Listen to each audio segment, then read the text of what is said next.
पुरुषोत्तम मास महात्म्य 28वां अध्याय। वानर योनिधारी कदर्य ब्राह्मण को दिव्य विमान की प्राप्ति। श्री नारायण बोले कि धर्मराज की यह बात सुनकर चित्रगुप्त अपने दूतों से बोला कि यह कदर्य पहले चिरकाल तक लोभग्रस्त रहा, फिर चोरी की और अंत ये पहले प्रेत की योनि पाए और फिर बंदर की योनि। तब मैं इसे नरक की अनेक पीड़ाएं दूंगा। हे दूतों, धर्मराज के यहाँ यही क्रम श्रेष्ठ है। इस प्रकार चित्रगुप्त से आज्ञा पाकर भयंकर आकृति वाले दूत उस ब्राह्मण को मुद्गरों से मारते हुए फल रहित वन में ले गए। वहाँ उसे प्रेत शरीर में रखा। उस निर्जन वन में जहाँ पानी तक नहीं था, चिरकाल तक प्रेत बनकर भूख प्यास से अत्यंत व्याकुल घूमता रहा। प्रेत योनि के महादुखों को भोगकर फिर फलों की चोरी करने के कारण बंदर की योनि में गया। हे नारद, शीतल जल तथा फल पुष्प आदि अनेक वृक्षों की छाया से भी घिरा हुआ जम्बूखंड में सुंदर कालिंजर पर्वत पर इंद्र का बनाया हुआ एक सरोवर था, जो पवित्र श्रेष्ठ पुरुषों के सेवन योग्य पापों का नाश करने वाला था।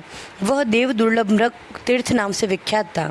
वहाँ पर श्राद्ध करने से पितर श्रेष्ठ गति पाते हैं। उस तीर्थ में दैत्यों के भय से देवता मृग के रूप में भय रहित होकर स्नान करते थे, इसीलिए पंडित लोग इसे मृग तीर्थ कहते हैं।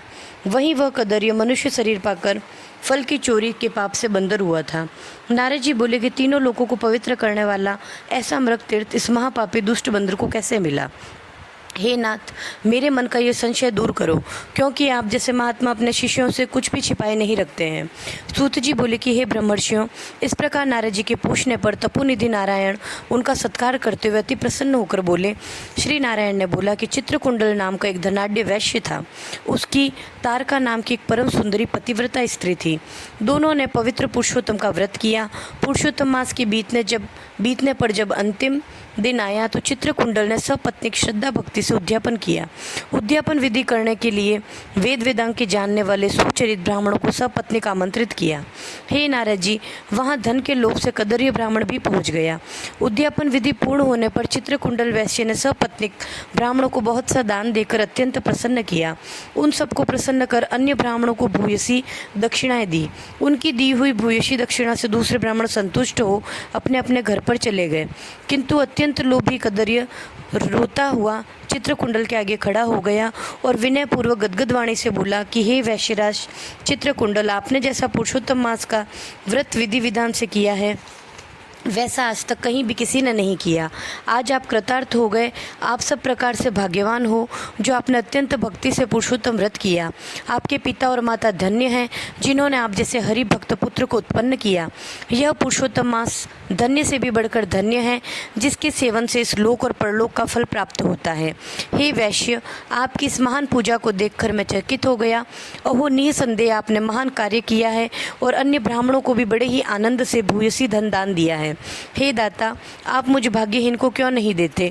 ऐसा कहने पर कदर्य को भी वैश्य ने धन दे दिया। उस धन्य को कदर्य ब्राह्मण ने घर पर ले जाकर पृथ्वी में गाड़ दिया। इस कदर्य ने पहले वहाँ श्री पुरुषोत्तम की पूजा देखी, दूसरे धन के लोभ से पुरुषोत्तम मास की प्रशंसा की। पूजा देखने और पुरुषोत्तम मास की स्तुति करने से धन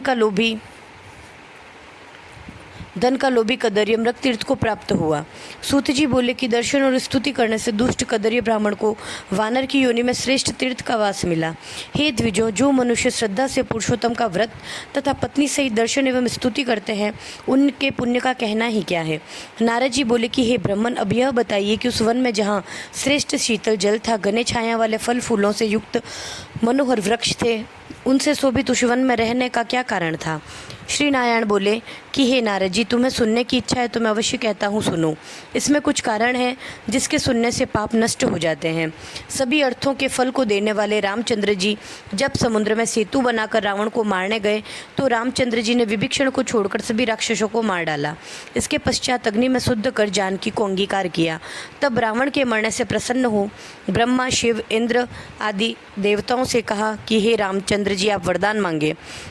इस प्रकार सभी भक्तों को अभय देने वाले रामचंद्र जी बोले कि हे देवताओं, जो मुझे वर देना चाहते हो तो मेरी बात सुनो कि यहाँ पर जितने भी सूरवीर वानरों को राक्षसों ने मार दिया है, उन सबको मेरी आज्ञा से अमृत वर्षा कर शीघ्र जीवित कर दो। ऐसा ही हो। यह कहकर ब्रह्मा, शिव, इंद्रादि देवताओं ने अमृत वर्षा कर वानरों को जीवित कर दिया। सभी वानर जीवित हो जयघोष करते हुए रामचंद्र जी के सामने आने लगे, मानो बहुत देर बाद सोकर उठे हैं। तब सीता सहित रामचंद्र जी प्रसन्न हो विमान में बैठकर चारों ओर खड़े वानरों से बोले कि हे सुग्रीव, हनुमान, अंगद और जामवंत, तुम सबने वानरों के साथ अपने मित्र का सब कार्य पूरा किया है। अब तुम लोग सभी वानरों को आज्ञा दे दो ताकि ये सभी वानर यहाँ से अपनी अपनी इच्छा अनुसार यथेष्ट स्थान को चले जाएं। ये मेरे दीर्घजीवी वानर जिन जिन वनों में रहेंगे वहाँ के वृक्ष फल और फूलों से लदे रहेंगे। वहाँ पर मीठे जल वाली नदी और शीतल सुंदर सरोवर भी होंगे। तुम सभी मेरी आज्ञा से लौट जाओ, तुमको कोई भी कहीं नहीं रोकेगा। अतः राम जी के प्रभाव से जहाँ जहाँ वानर रहते हैं वहाँ के वन में मीठे जल वाली नदी, सुंदर जल वाले सरोवर और पुष्प तथा फलों से युक्त पत्तों वाले महावृक्ष होते हैं। परंतु पूर्व जन्म के कर्मानुसार सुख दुख तो जहाँ प्राणी जाकर रहता है वहाँ भी उसके पीछे लगे रहते हैं, क्योंकि बिना भोगे हुए कर्मों का नाश नहीं होता, ऐसी वेद आज्ञा है। श्री नारायण बोले कि वह कदर्य ब्राह्मण वानर की योनि पाकर पर्वत तुल्य बढ़ गया और भूख प्यास से व्याकुल वन में घूमने लगा।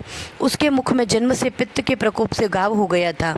उस घाव से खून और पानी बहता रहता था, जिसकी पीड़ा के कारण वह कुछ भी खा पी नहीं सकता। चंचलता वृक्षों से श्रेष्ठ फलों को तोड़कर वह अपने मुख के पास ले जाकर फेंक देता था। उसमें पीड़ा के कारण किसी जगह ठहरने की सामर्थ्य नहीं थी।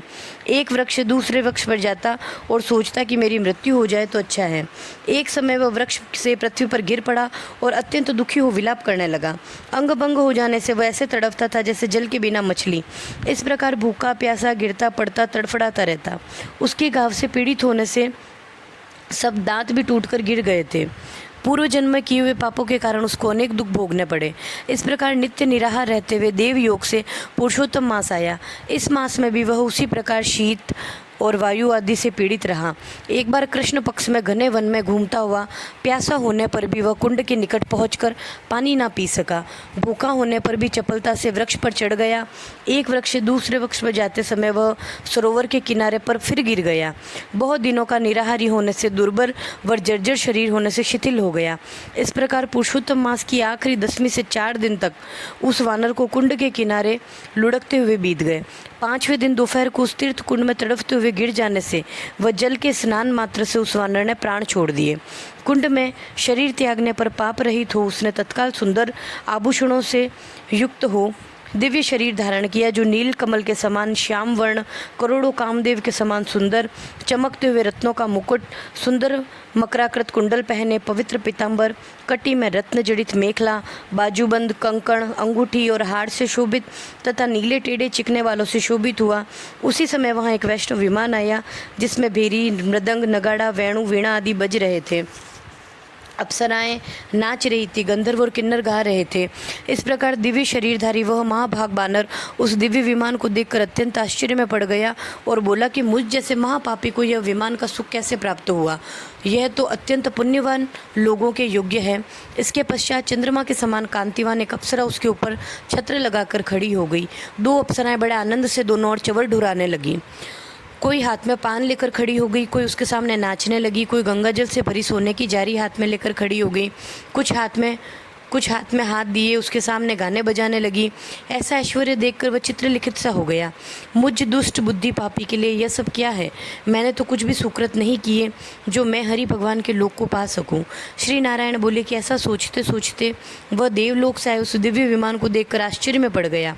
तब हरि के पार्षद उस बंदर योनिधारी शरीर को छोड़कर कदर्य ब्राह्मण के मन की बात समझकर नम्रतापूर्वक उसके चरणों में नमस्कार कर हाथ जोड़कर आगे खड़े हुए और सुंदर वचन बोले। बोलिए पुरुषोत्तम भगवान की जय।